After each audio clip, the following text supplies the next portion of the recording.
What's going on, guys? Passionk here. Today I wanted to show you a Mohgwyn Sacred Spear build. This build does pretty much everything well. Most builds, weapons, whatever the case may be in this game, shine in some areas and fall flat on their face in other areas. This has a pretty good balance of being able to do all types of things, from grinding AoEing mobs to gunning down bosses. Let's take a look at the weapon itself. Here it is, the Sacred Spear plus 10. We are pairing it with the Dragon Commune Seal, which I do not have fully upgraded yet. I'm missing the Sombering 9. Anyway, this is mostly for Fashion Souls. This actually does benefit us because it gives us a plus to Arcane, and we are stacking Arcane for the bleed damage. This, for your talismans here, actually, there are quite a few different routes you can go with it. There are some that I'm actually missing on this character that you'd probably want to use ideally. We'll go over that right now. This one you're going to want to always have on. This is amazing. Gives you 20% increased damage to something that's bleeding. If you look at the spear here, not only does it do blood loss buildup, but it also does fire damage. So this right here helps us with our fire damage. Now, if you're going to be using your dragon incantations, which we only have one socketed right now, there's a bunch of them. You can pick and choose whichever ones you would like, which is also why we're using this, because it boosts the dragon incantations. This also boosts the damage, so that's one option if you're casting it a lot. If you're not using it a lot and you're basically just using the weapon art, which is basically what I do, you can swap this out. This is a really good one for basically any build you're running. Anytime you can lessen the physical damage that you take lots of, you know, nothing does it better than this. So I always have this. This one, however, is certainly interchangeable. I don't have the Shard of Alexander on this particular character. That would definitely be my first recommendation for this. So it would be everything we have here plus the Shard of Alexander, and then you could also switch this out if you don't care. If you want to go pure glass, okay, you can do a whole bunch of other things. You could do the the rotten winged sword insignia, which you get after you do Millicent's quest. That gives you a lot of extra DPS for consecutive attacks. You could do this one, which gives you a flat out 10% increased attack if you're not taking any damage. So if you're max health, it's giving you 10% increased damage.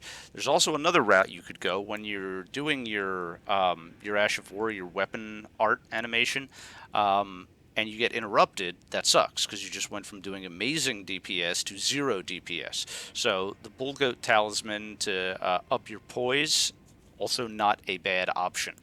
And, obviously situationally, you can use other things. I pop this in from time to time. Sometimes it's also nice to have more endurance because casting your weapon art doesn't just cost mana focus, it also costs stamina.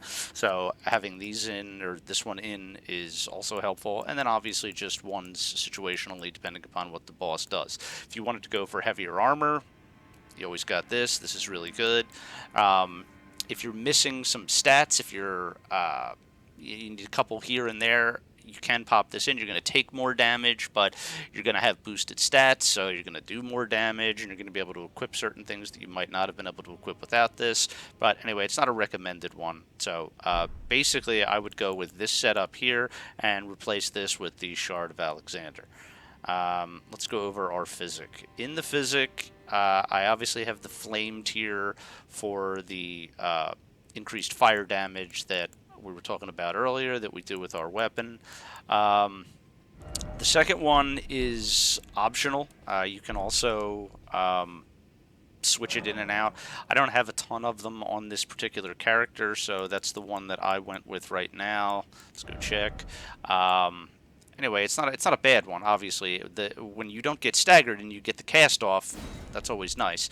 You could also go with this. This is a great one. I use this in a ton of different builds.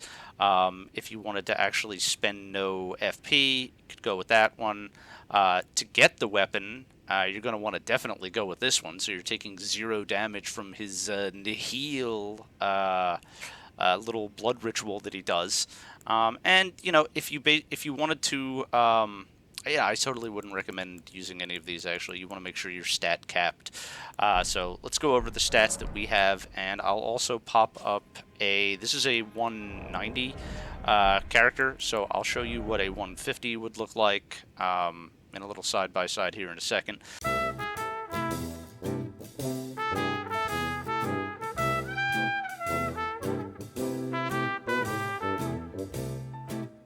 But the vigor that we have, 60, it's pretty much a staple for me for all my builds. The 150 version, you can certainly go with 50. It's not going to be a problem. I have 40.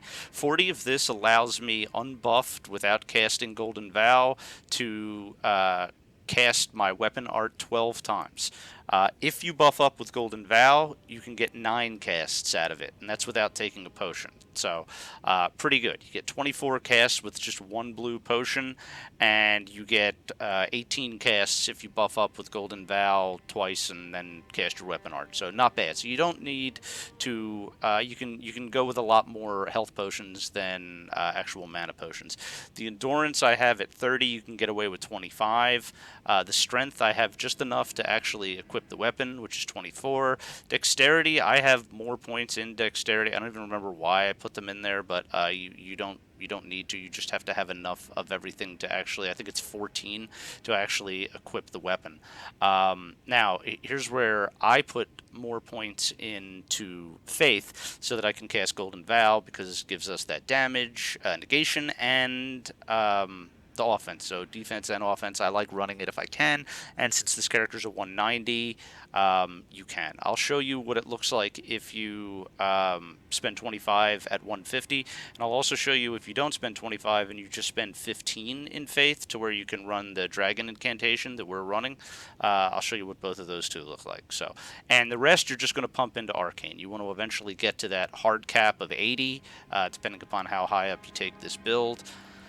What else? Yeah, that should be about it. Like I said, this is all just Fashion Souls. This does give you more boost to Arcane.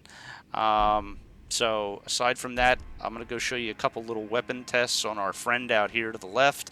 And after that, we'll get into some gameplay footage and show you how this build performs in New Game Plus. So let's get to it. Okay, this is going to be unbuffed, so no Physic, no Golden Vow.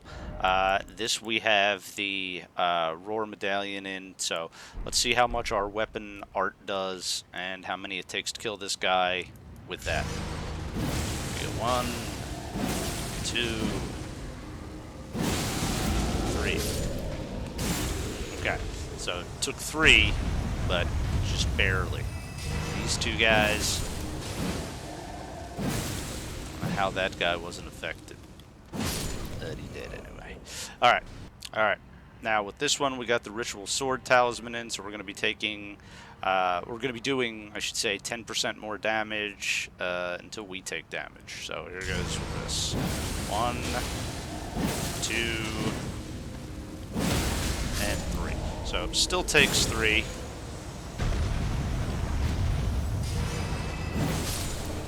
There you go. Alright guys, real quick, I'm going to show you where you get Dragon Fire, the dragon incantation we're using. It's actually right at the start of the game. The first steps right here, this is where you pop out. You're going to need a Dragonheart, which you can get by going to Caelid, going to this point on the map, and there'll be a dragon here that's dying. Put on any bleed weapon, gum down the dragon, and you get 5 Dragonhearts. So, then you want to come back here. You want to go to the Coastal Cave. You can start off with the first steps. Coastal Cave, go through, kill the 2 bosses, pop out the back end, run up the hill, and it'll take you to the Dragon Church, which we're at right now. You run in here, come up to the Blood Altar, and there you go. There are 3, and you'll have 5 after you kill that dragon. This is the one we're using, so there you go. Alright, let's get into some gameplay footage, guys. Sun up, sun down. I know now. You are the one. I know now. And that my love is all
turtle made it to the water.